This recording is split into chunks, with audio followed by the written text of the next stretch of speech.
Hello दोस्तों, आज हम बात करने वाले हैं एक ऐसे टॉपिक के बारे में जिसके बारे में बहुत सारे लोगों को बहुत कुछ पता होता है और बहुत लोगों को कुछ भी नहीं पता होता है।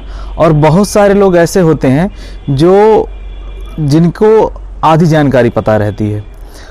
तो वह टॉपिक है कि पीएचडी लाइफ की थॉट कैसे डेवलप हो, पीएचडी कैसे सोचें, अगर कभी करना है कैसे प्लान करें, कब करें, क्या क्या क्वालिफिकेशन होनी चाहिए, क्या क्या एलिजिबिलिटी क्राइटेरिया होनी चाहिए, इन सभी बातों पर हम डिटेल में डिस्कस करेंगे। और इस चीज़ को मैं आपके साथ डिस्कस इसलिए कर पा रहा हूं क्योंकि मैंने रिसेंटली अपनी पीएचडी थीसिस सबमिट की है और जिससे मैं आपको अभी रिसेंट के एक्सपीरियंस जो हैं मेरे पास उसको मैं आपको शेयर कर सकता हूं। थोड़ा सा अपने बारे में बताना चाहूँगा। मैंने 2018 में बीटेक किया सिविल इंजीनियरिंग में। बीटेक के तुरंत बाद मैंने आईआईटी गांधीनगर में पीएचडी शुरू किया और पिछले 5 सालों में मैंने अपना पूरा फोकस रिसर्च और पीएचडी से रिलेटेड जो भी एक्टिविटी होती है उसमें अपना पूरा टाइम दिया है। तो इस आधार पर मैं आपको कुछ एक्सपीरियंस बताऊंगा इस वीडियो में, तो बने रहिए और बात करते हैं आगे की वीडियो के बारे में। मैंने कुछ क्वेश्चंस की लिस्ट तैयार की है, शायद वो क्वेश्चंस आपके मन में आते होंगे। उनमें से यह है कि पीएचडी क्या है। जो पीएचडी लोग बोलते हैं कि इन्होंने पीएचडी कर रखा है, इन्होंने ये कर रखा है, तो पीएचडी क्या है उस पर हम बात करेंगे। फिर पीएचडी किसको करना चाहिए, पीएचडी करने के लिए जो मिनिमम एलिजिबिलिटी होनी चाहिए वो क्या होती है, उसके बारे में भी हम बात करेंगे। पीएचडी इंजीनियरिंग वाले भी करते हैं, पीएचडी साइंस वाले भी करते हैं, आर्ट वाले भी करते हैं। तो पीएचडी इंजीनियरिंग, साइंस और आर्ट, इन सब में जो डिफरेंस है वो क्या है उसके बारे में भी हम बात करेंगे। और पीएचडी आपने सुना होगा, लोग पीएचडी फुल टाइम और पार्ट टाइम करते हैं। तो पीएचडी फुल टाइम अगर आप कर रहे हैं तो उससे क्या बेनिफिट होगा, पार्ट टाइम आप कर रहे हैं तो उससे क्या बेनिफिट होगा, इसके बारे में भी हम बात करेंगे। और सबसे इम्पॉर्टेंट चीज़ है पीएचडी कहाँ से करें, उसके बारे में भी हम बात करेंगे।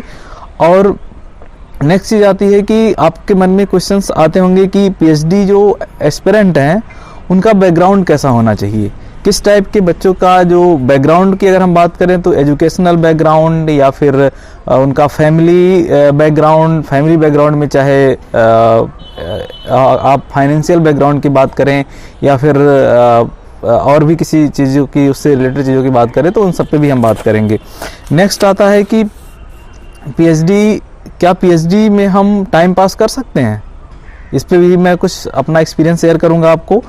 पीएचडी में कितने फेजेज होते हैं, मीन्स पीएचडी का जो जर्नी होती है उसमें क्या फेजेज होते हैं, क्या क्या स्टेप होते हैं, उसके बारे में बात किया जाएगा। फिर हम बात करेंगे कि पीएचडी की जो ये जर्नी है, कहीं कहीं पे आपने सुना होगा ये 3 साल में लोग कंप्लीट करते हैं, कहीं कहीं पे आपने सुना होगा 5 साल में लोग कंप्लीट करते हैं। तो इसके पीछे क्या सीक्रेट है, क्यों कोई 3 साल में कंप्लीट करता है, क्यों कोई 5 साल में कंप्लीट करता है, इस पे भी हम बात करेंगे। नेक्स्ट आता है कि जो पीएचडी स्कॉलर्स हैं उनके लिए सबसे इम्पॉर्टेंट चीज़ क्या है, means the heart of information क्या है पीएचडी स्कॉलर्स के लिए, उस पर भी हम बात करेंगे। और सबसे जो रिलेवेंट क्वेश्चंस है कि क्या पीएचडी लाइफ फ्रस्ट्रेटिंग होती है, उस पर भी हम थोड़ा बहुत बात करेंगे। फिर हम बात करेंगे कि पीएचडी लाइफ में किस किस टाइप की अनसर्टेनिटी है, लाइक करियर को लेकर के, रिसर्च को लेकर के, और भी जो चीज़ें हैं उस पर भी हम डिटेल में बात करेंगे। फिर अगर आप पीएचडी बीटेक के बात करते हैं या फिर एमटेक के बात करते हैं तो दोनों में क्या डिफरेंस है, क्या क्या फ़ायदे हैं, उस पर भी बातचीत किया जाएगा। और सबसे लास्ट में हम बात करेंगे कि पीएचडी लाइफ में मनी का क्या रोल है, लाइक फाइनेंशियल, अगर आपका फाइनेंशियल स्टेटस जो है, हालांकि हम पहले इस शॉर्ट में इस पर बात करेंगे ही, लेकिन सबसे लास्ट में जो सबसे रिलेवेंट टॉपिक मुझे नज़र आता है कि अगर आपका फाइनेंशियल स्टेटस किस टाइप का है, उसका आपकी पीएचडी लाइफ पे, आपकी रूटीन पे क्या इफेक्ट पड़ने वाला है, उस पर भी हम कहीं ना कहीं थोड़ा सा चर्चा करेंगे, डिस्कशन करेंगे, जिससे कि एक ओवरऑल इन्फॉर्मेशन हमें मिल पाए कि अगर आप पीएचडी कर रहे हैं या पीएचडी करने वाले हैं, या कहीं ना कहीं मेरी तरह आप पीएचडी के एक एंड फेज में हैं, तो आपको कहीं ना कहीं कुछ ना कुछ इन्फॉर्मेशन रिलेट करेगी। और अगर आपको कुछ इन्फॉर्मेशन ऐसी लगती है कि आपके पास भी है, तो आप वीडियो के कमेंट सेक्शन में हमें ज़रूर बता सकते हैं।